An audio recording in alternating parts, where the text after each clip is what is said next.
Welcome to Sagita's daily blog. Hello everyone, আমি আমার এই লুকটা কী করে ক্রিয়েট করেছি আপনাদেরকে দেখাতে চাই। এই দেখুন, আমি এই কুর্তিটা কিনেছি খুব রিসেন্টলি প্যান্টালুন্স থেকে। দেখুন তো এটা পরে আমাকে কেমন লাগছে। আসলে সামার চলে এসেছে তো আমি একটু লুজ ফিট পরতে পছন্দ করি। আচ্ছা, আমি আমার মেকআপ স্টার্ট করার আগে হেয়ারটাকে ভালো করে বেঁধে নিই। এই যে আমার সেই বিখ্যাত মেকআপ কিট, এখান থেকে আমি আমার ট্রান্সলুসেন্ট পাউডার আর ব্রাশটা নিয়ে নেব। আচ্ছা, আগেই বলে রাখি আমি কিন্তু আমার সানস্ক্রিন অলরেডি আগে স্নানের পরে ইউজ করে নিয়েছি। ওটার ভিডিও আমি আপনাদেরকে দেখিয়ে দিয়েছি, ওটা যদি আপনারা চাইলে দেখতে পারেন। প্রোডাক্টসের ব্যাপারে যদি কোনো ইনফরমেশন চান আমাকে কমেন্ট সেকশনে নিশ্চয়ই জানাবেন। আচ্ছা, এটা দিয়ে ভালো করে ব্লেন্ড করে নেব পাউডারটা। ও হ্যাঁ, আর একটা কথা, আপনারা কিন্তু পুরো ভিডিওটা এন্ড অবধি দেখবেন, আপনাদেরকে একটা নতুন জিনিস দেখাবার আছে। আচ্ছা, এই লুকটার জন্য আমি আগেই বলে দিচ্ছি আমি কোনো ফাউন্ডেশন ইউজ করিনি, কারণ আমি এটা সিম্পল ম্যাট ফিনিশের উপর লুকটাকে রাখতে চাইছি। ও আপনাদেরকে তো বলতেই ভুলে গেছি, আমার ছেলের আজকে এক্সামটা শেষ হচ্ছে। ওফ, নিশ্চিন্ত বাবা, ওর পরীক্ষা মানে আমার পরীক্ষা।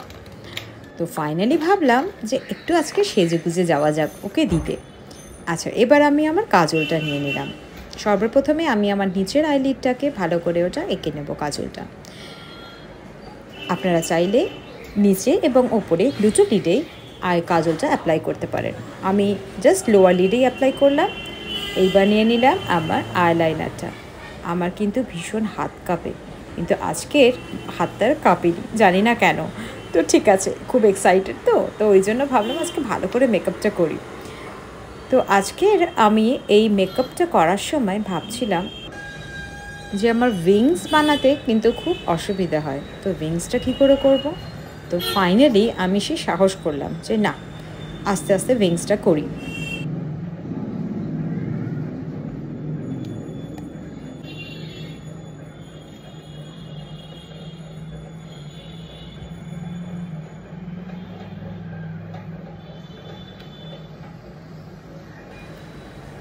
আমার ভিডিওটা এন্ড অবধি নিশ্চয়ই দেখবেন আপনারা।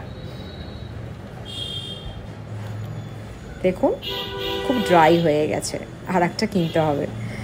তো আপনারা চাইলে সাজেস্ট করতে পারেন আমাকে যে ভালো আইলাইনার কোনটা হবে যেটা একটু লং স্টে হবে। যাই হোক, আজকে ভালো করে আমার ছোট্ট করে উইংসটা করেছি, কিন্তু ঠিক আছে, পারফেক্ট এসছে আপাতত। আচ্ছা, আপনাদেরকে একটু ক্লোজ লুকটা দেখাই। এবার আমি আমার লিপ লাইনার দিয়ে লিপটাকে আগে এঁকে নেব। আপনাদের যদি কোনো প্রোডাক্টসের ব্যাপারে ইনফরমেশন চাই, আমি কোন লিপ লাইনার ইউজ করছি, কোন লিপস্টিক ইউজ করছি, আপনারা প্লিজ কমেন্ট সেকশনে নিশ্চয়ই জানাবেন, আর বলবেন এই ভিডিওটা কেমন লেগেছে আপনাদের। এই যে আপনাদেরকে বলছিলাম দেখাবো, এই লিপ শেডটা আমি কালকে কিনেছি, এটা মেবলিনের। যদি কোনো ইনফরমেশন চাই আমার নাম্বারটার ব্যাপারে, আপনারা প্লিজ কমেন্ট সেকশনে জানাবেন, আমি তাহলে লিপস্টিকে আমার নাম্বারটা শেডটা আপনাদেরকে বলে দেবো। কিন্তু এই শেডটা যখন প্রথম দেখেছিলাম এত সুন্দর লেগেছিল, তখন ভাবলাম এটা না নিয়ে আর পারলাম না। আমার লিপস্টিকের ভীষণ ক্রেজ, এই লিপস্টিকটা দারুণ হয়েছে, আমি কিন্তু সত্যি বলছি। এই দেখুন, ক্লোজ লুক একটা আপনাদেরকে দেখাই। এটা বেশ ভালো লাগছে লিপস্টিকটা। তো আমার কাছে না টিপের পাতাটা শেষ হয়ে গেছে, তো ভাবলাম ঠিক আছে কাজল দিয়ে ওটা মেকআপ করা যায়। তো টিপ ছাড়াটা যেন আমার একটু ইনকমপ্লিট লাগে, ওটা পরলে মনে হয় পুরো কমপ্লিট। চলুন, এবার আমার হেয়ারসটা কী করবো। হেয়ারসটা তো এটা লুকে খোলাই ছিল, তাই চলো খোলাই রাখলাম। ওপেন হেয়ার্স আর মেয়েদের খুবই স্যুট করে। আজকে বাইরে ভীষণ রোদ উঠেছে, তো ঠিক আছে আজকে চুলটা খোলা রেখেই যাই, লাস্ট ডে বলে কথা, একটু সেজে গুজে গেলাম।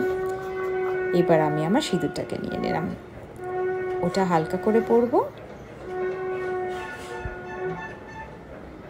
আসলে আমি সবে শ্যাম্পু করে উঠেছি তো পুরো হেয়ার্সের আমি এখন ওখানে দিতে পারলাম না সিঁদুরটা, এখন শুধু একটু অল্প একটু লাগিয়ে চলে গেলাম। এটা হচ্ছে আমার লুকটা। কেমন হয়েছে ভিডিওটা আপনাদেরকে নিশ্চয়ই জানাবেন।